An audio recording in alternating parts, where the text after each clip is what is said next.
Welcome back to the last daily rundown of the week, and thank you for watching Channel 7. I'm Dan Morfitt, and with me are my guests, Stephen Armstrong and Andrew Greaves.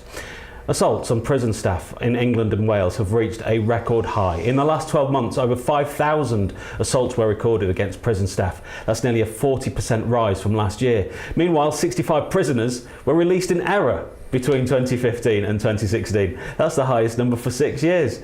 The Ministry of Justice reports found that overall the day-to-day running of prisons had worsened. So, the stupid question might be, do we need prison reforms? It's an interesting one, is this? I heard something on 5 Live earlier when I was driving, and they were saying basically the workload now that is required to run a prison, there's no longer the resources, i.e. the staff, to carry out the workload, because the workload has changed since Victorian times. And the irony is, though, they're still working in Victorian prisons. But that is the irony. Yeah. The actual buildings they're working in are not fit for purpose, and we keep getting told by successive governments that there's going to be prison reforms, and we're going to be able to build new purpose-built prisons rather than using. And I think there's a load of prisons that I think there's 6 prisons that are on the serious list or dangerous list. Wormwood Scrubs, which is definitely a Victorian prison. Liverpool, which I think is also a Victorian prison. And you are looking at these prisons, you're just thinking, if you were to say which 6, and you had a map of them all, and when they were built, you'd easily be able to pick them out. And they were saying, really, what we need is less people being in prison, which I thought was quite a nice, idealistic, just stop. Well, these crime. 65 less prisoners in prison released by mistake, that maybe is a little bit of a positive start, I don't know. It's weird though, isn't it? I mean, it's... As somebody who's never served time in prison, although after my passport revelation earlier, that could be about to change. Yeah, actually, it's not Greater Manchester Police, the border agency are coming to see you in a bit. Not a Brazilian prison, please. No. Anything but a Zika Brazilian prison. Yeah, but you do get to see the long jump from your window. Oh, that's all right then. Yeah, and the Copacabana beach. But also the favelas and lots of violence. But they do have 20% alcohol in their petrol, which is why they have armed gunmen at their petrol stations in Brazil. Yeah, 20% of their petrol is alcohol, and you can't buy the Ford Pinto in Brazil because Pinto is a it's a slang name for a man who's not very well endowed. But yeah, so Brazil might not be all bad, but it is. It's a swings and roundabouts. I'm sure they have both. Prison reform. Now, I've not been in prison, but I know people who have, and I would suggest that if you've done a crime, you should go into prison. The more draconian way of solving this people in prison, too many people in prison, would be perhaps the reintroduction of a more fatal and permanent end to people. I would be massively in favour of that on one condition, and that is that we have a 100% valid justice system.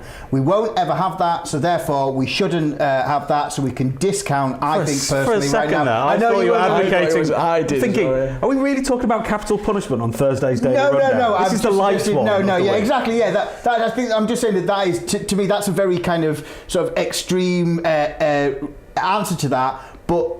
Unfortunately, our society, we need to accept that people who do crimes, they're still people, so they still deserve a certain level of respect. Well, how much is punishment and how much is rehabilitation? That's the thing. Well, I think that's the thing. We're stuck in this middle ground, aren't we? Whereas I don't think anybody can deny that rehabilitation is the way forwards, because if you stop people from reoffending, you get people out that cycle of reoffending, then you get less people in prison over a certain amount of time. And so I think Europe, or certain parts of Europe, Scandinavia, certainly have some fairly interesting ideas around. Well, they have lots of open prisons. They have a lot of islands where their whole communities are essentially a prison, and they're it's their last step before release, and they're working, they're living in independent houses.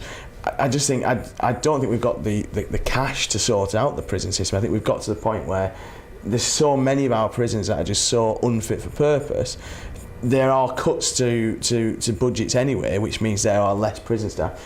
Being a prison ward or a prison guard is no longer, if it ever was, seen as a kind of profession people would want to aspire to. So you've got all these different kind of things dragging the whole system down. I think we've actually reached a point where we're past reached the point of no return.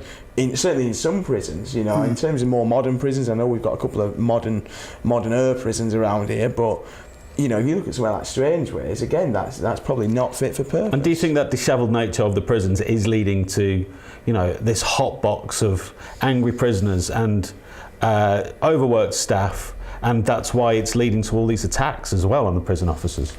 I think that in the article they mentioned that the rise of psychoactive drugs or substances within the prisons. Now I know that outside of the prisons we've recently been through legislation to ban these kinds of things.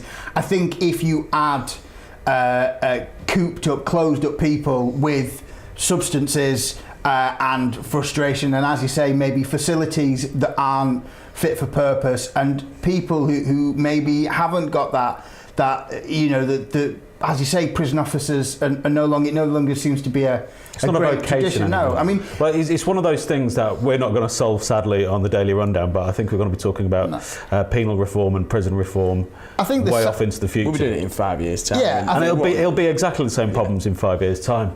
I think the saddest thing, though, is the saddest indictment on prisons is they're bringing back porridge. They're bringing back porridge. It's his grandson. He's a cybercrime. That's where we need to. Prison reform needs to start with banning this new version of porridge. Don't bring back Fletcher. Yeah. No. Leave him be. Yeah. I agree. Cybercrime. So, yeah, he's a cybercrimist. Who's going to play Mackay? That's just going to be There isn't rubbish. a Mackay, but Kevin Bishop is playing his son. Not the Scottish Kevin Bishop. No, Kevin Bishop is no Ronnie Barker. No. Right, let's move on to our next story now. The warm weather was a welcome treat for some in Britain, but it has been causing some problems for dinosaurs. Yes, I read that right. Oxford University's museum have said that some of its exhibits are actually being destroyed by sunlight, which is flooding in through the building's glass roof. The museum has submitted a planning order to add reflective film to it.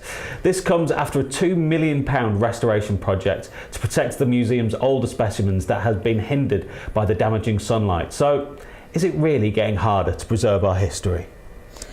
Well, I would question why you would have a glass roof in the first place on a building where you're going to have old stuff.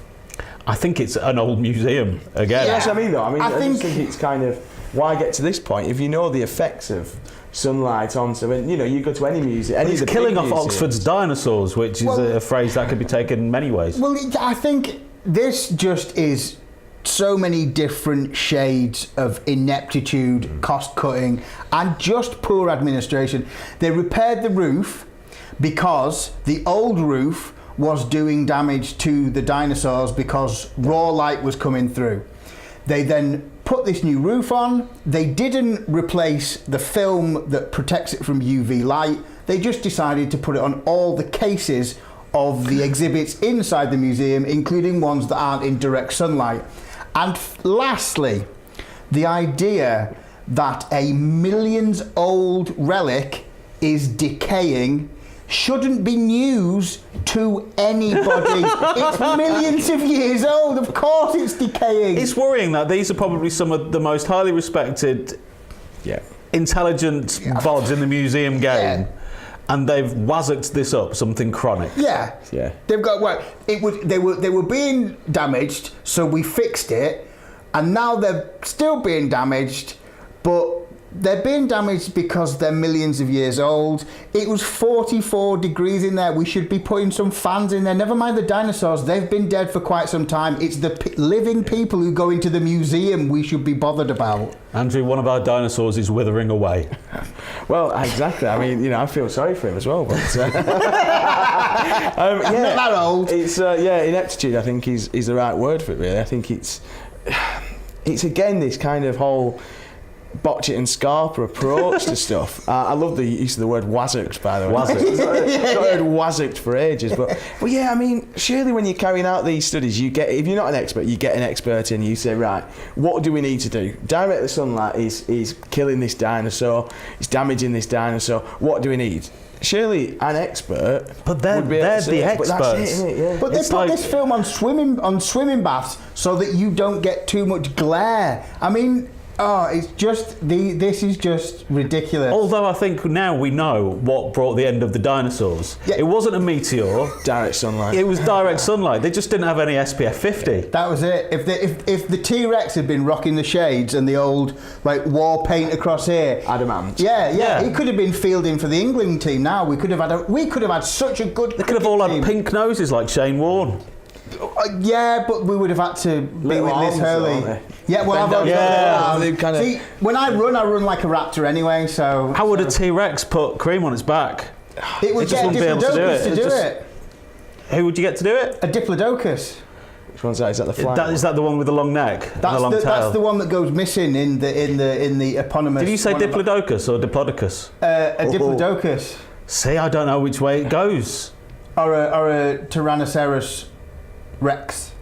He also had a chain of laundry services as well. Did he?